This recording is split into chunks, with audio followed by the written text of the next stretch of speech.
Hello guys, welcome to Street 24/7. मैं हूं Kabir. So in this video we will discuss about most important decision taken in HP cabinets meeting. So basically हम इसमें HP cabinet meeting में जो decision लिए गए उन सबको डिस्कस करेंगे.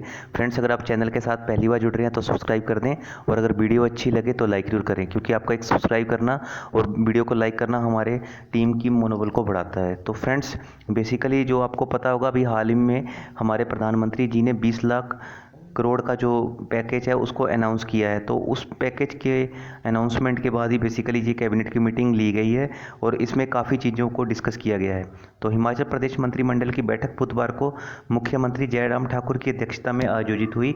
बैठक में केंद्र सरकार की ओर से जो लॉकडाउन के कारण अर्थव्यवस्था पर प्रभाव पड़े हैं उन सबको डिस्कस किया गया. तो आपको पता है, लॉकडाउन के कारण जो इंडियन इकोनॉमी है वो बहुत ज़्यादा इफ़ेक्ट हो चुकी है. कि जो पैकेज था बेसिकली कमज़ोर वर्ग, जो भी हमारे वीकर सेक्शन है, जो भी व्यवसाय से रिलेटेड है, श्रमिकों और आम जनता को राहत प्रदान करने के लिए एक लंबा रास्ता तय करेगा. यह पैकेज एक मजबूत, जीवंत और आत्मनिर्भर भारत बनाने में एक मील का पत्थर साबित होगा. इसमें मीटिंग में ये भी बोला गया कि कैबिनेट ने प्रदेश में जो भी आर्थिक गतिविधियां उनको शुरू करने के लिए अहम फैसले लिए हैं. तो नेक्स्ट स्लाइड पे मूव करते हैं. तो इसमें बेसिकली बोला गया है, अधिक रोजगार के अवसर प्रदान करने के लिए और छोटी इकाइयों और ठेकेदारों को की नियुक्ति की सुविधा के लिए कैबिनेट ने अनुबंध श्रम अधिनियम, जो अनुबंध श्रम अधिनियम 1970 था, उसमें कुछ संशोधन की मंजूरी दे दी है. संशोधन क्या होता है? कुछ अमेंडमेंट करते हैं. आपने देखा होगा इंडियन पार्लियामेंट में भी बहुत सारे अमेंडमेंट हुए हैं, जैसे 42nd अमेंडमेंट एक्ट, मतलब कि हमारा जो 42वां संशोधन अधिनियम है उसको मिनी कॉन्स्टिट्यूशन भी बोला जाता है, जो इंडियन कॉन्स्टिट्यूशन का 42nd है. उसके अलावा 44th अमेंडमेंट एक्ट जो कि 1978 हुआ, वो भी बहुत इंपॉर्टेंट है. तो इसके बाद आपने सुना होगा 61st अमेंडमेंट एक्ट जो 1989 में हुआ था. सो काफ़ी सारे ऐसे अमेंडमेंट हो चुके हैं. कुछ अमेंडमेंट पहले आपको पता होगा कि भारत की जो वोट देने की जो युवकों की एज थी वो 21 ईयर थी, वो 21 ईयर से कम करके 18 ईयर की गई थी. वो भी अमेंडमेंट एक्ट के थ्रू ही की गई थी, तो जो 1989 से लागू हुआ है.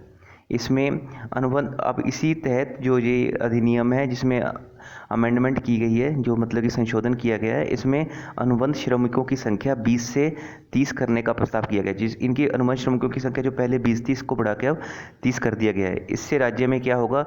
औद्योगिक निवेश, उत्पादन और व्यापार करने में आसानी बढ़ाने में भी मदद मिलेगी. तो बेसिकली ईज़ करने के लिए ये सब चीज़ें आपके किए गई हैं. इसके अलावा राज्य में छोटी इकाइयों में जो विनिर्माण गतिविधियों को बढ़ाने के लिए 10 और 20 जो श्रमिकों की मजदूर सीमा को बढ़ाकर 20 और 40 कर दिया गया. तो जो भी छोटी इकाइयों में जो गतिविधियां होती थी, जहाँ पे 10 से 20 एम्प्लॉयज़ काम करते थे, उसको बढ़ाकर 20 से 40 कर दिया के लिए. बेसिकली ये सब किस लिए किया गया है? ताकि ज़्यादा से ज़्यादा लोगों को रोज़गार की सुविधाएँ मिल सके. तो इसमें बोला उन्होंने, यह संशोधन छोटी विनिर्माण इकाइयों की स्थापना को प्रोत्साहित करेगा और श्रमिकों के लिए अधिक रोजगार के अवसर पैदा करेगा. इस तरह वर्तमान में कोई भी कर्मचारी किसी भी तिमाही में अधिकतम 75 घंटे काम कर सकता है. तो इसमें क्या था? बेसिकली जो ये विनिर्माण गतिविधियों में कोई भी एम्प्लॉय 75 घंटे तक काम कर सकता था. अब इसकी सीमा को बढ़ाकर 115 घंटे कर दिया है. मतलब कि आप किसी भी महीने में, किसी भी तिमाही में 3 महीने में 115 घंटे तक ओवर टाइम कर सकते हैं.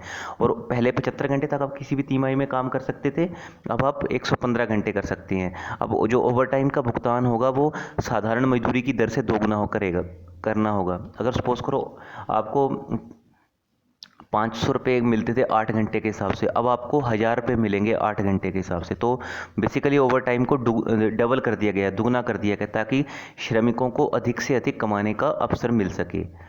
नेक्स्ट स्लाइड इज, कैबिनेट ने औद्योगिक विवाद अधिनियम के विभिन्न अनुभागों में संशोधन करने पर भी अपनी सहमति दी है. इससे औद्योगिक निवेश, उत्पादन और रोजगार के अवसर बढ़ेंगे और राज्य में व्यापार करने में आसानी होगी. यह औद्योगिक प्रतिष्ठानों और कामगारों को व्यावसायिक अनुकूल वातावरण प्रदान करने में भी रोजगारों के अवसर को बढ़ाना सुनिश्चित करेगा. तो बेसिकली क्या होगा? इससे जो भी एक अनुकूल वातावरण होता है वो प्रोवाइड करवाया जाएगा, ताकि ईजिली सभी लोग वहाँ पे काम कर पाएँ.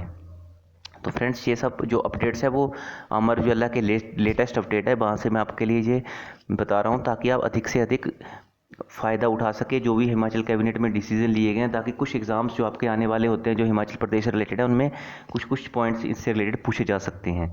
तो हिमाचल कैबिनेट ने जो मोस्ट इंपॉर्टेंट डिसीजन यहाँ से स्टार्ट हुए हैं, हिमाचल कैबिनेट ने 1 साल के लिए करदाताओं को डिपो में मिलने वाले राशन की सब्सिडी से बाहर कर दिया है। जो भी टैक्स पेइंग इंडिविजुअल है उनको 1 साल के लिए राशन की सब्सिडी नहीं मिलेगी, जबकि APL जो अबव पॉवर्टी लाइन पीपल हैं, उपभोक्ताओं को राशन में मिलने वाली सब्सिडी आदि कर दी है। तो 3 तरह के लोग होते हैं, BPL, APL और जो टैक्स पेइंग है। टैक्स पेइंग को तो बिल्कुल भी राशन की सब्सिडी नहीं मिलेगी, जबकि जो APL है, अबव पॉवर्टी लाइन है, उनको हाफ सब्सिडी मिलेगी।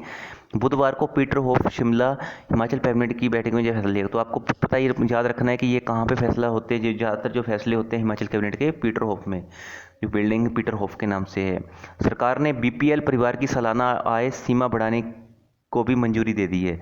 अब इनकी जो BPL की सालाना आय बढ़ा दी है, जिसमें 45,000 रुपये सालाना आमदनी वाले लोग अब गरीबों की श्रेणी में आएंगे। अब जो 45,000 रुपये हर साल कमाते हैं वो अब गरीब की श्रेणी में आएंगे। सरकार के इस फैसले से 1.5 लाख राशन कार्ड उपभोक्ता लाभान्वित होंगे। तो बहुत फ़ायदा होगा जो गरीब राशन कार्ड होल्डर हैं उनके लिए। APL के ये लोग NFSA में गरीब परिवारों के श्रेणी के तहत कवर होंगे। तो किस श्रेणी के तहत कवर होंगे और कौन सी सूची में जो आएंगे, जो बेसिकली NFSA में कवर हो जाएंगे सारे।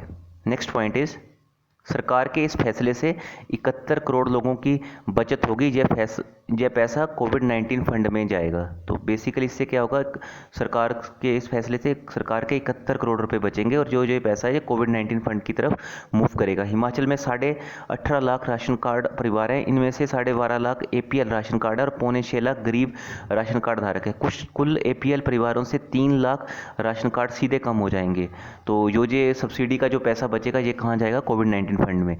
इसमें से 1.5 लाख करदाता और 1.5 लाख व्यय राशन कार्ड उपभोक्ता जो गरीबी रेखा में आएंगे, इन लोगों को अब आटा 3 रुपये 30 पैसे प्रति किलो और चावल 2 रुपये प्रति किलो मिलेगा। तो बहुत इंपॉर्टेंट चीज़ है, जो आटा है वो 3.30 और चावल 2 रुपये प्रति किलो मिलेगा। सरकार के इस फैसले से APL परिवारों की संख्या अब 12.5 से 9.5 लाख रह जाएगी।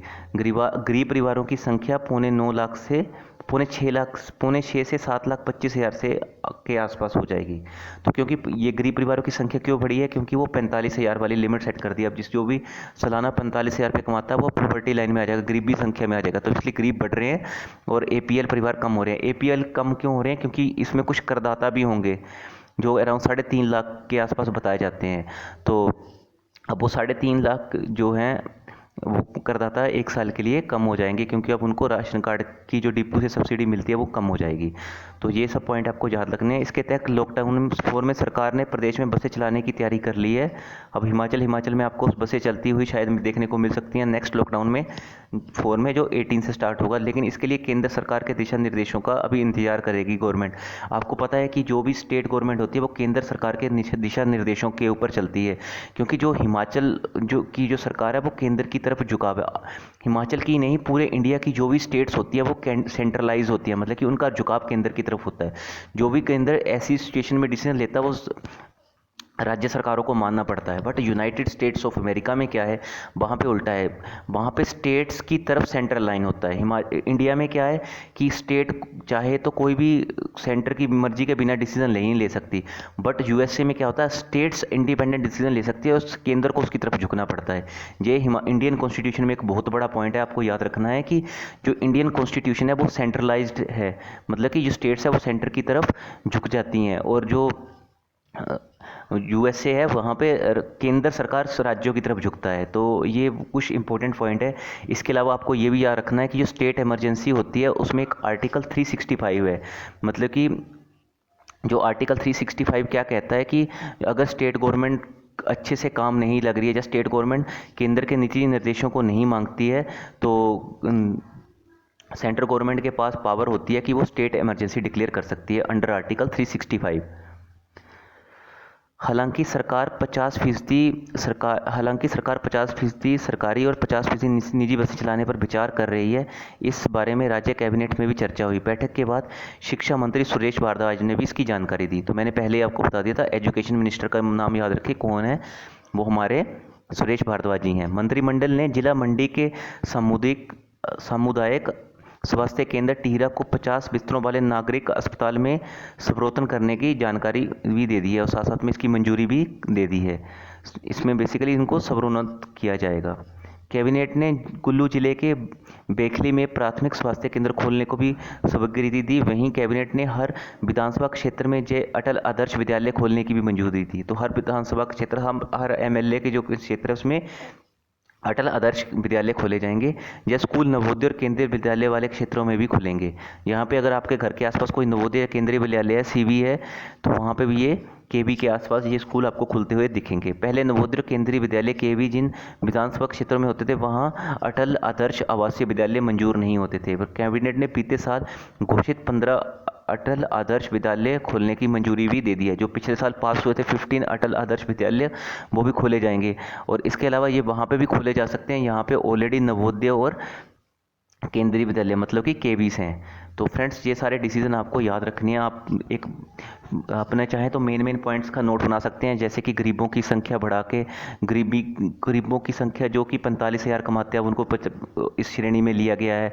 फिर आप वो भी याद रखें कि राशन कार्ड कितने लोगों के आप बनेंगे, ये सब आप पॉइंट याद रखें, क्योंकि हो सकता है ऐसे छोटे छोटे पॉइंट आपसे देखने को एग्जाम में देखने को ईजिली मिल सकते हैं। 45,000 वाला पॉइंट तो मोस्ट इंपॉर्टेंट है, वो तो आप एज इट इज़ क्रैम कर लें। So that was all about from me. Thank you friends. Keep loving us, keep supporting us because together we can make a huge difference. ये सारी updates मैंने आपको अमर उजाला न्यूज़पेपर की तरफ से दी हैं।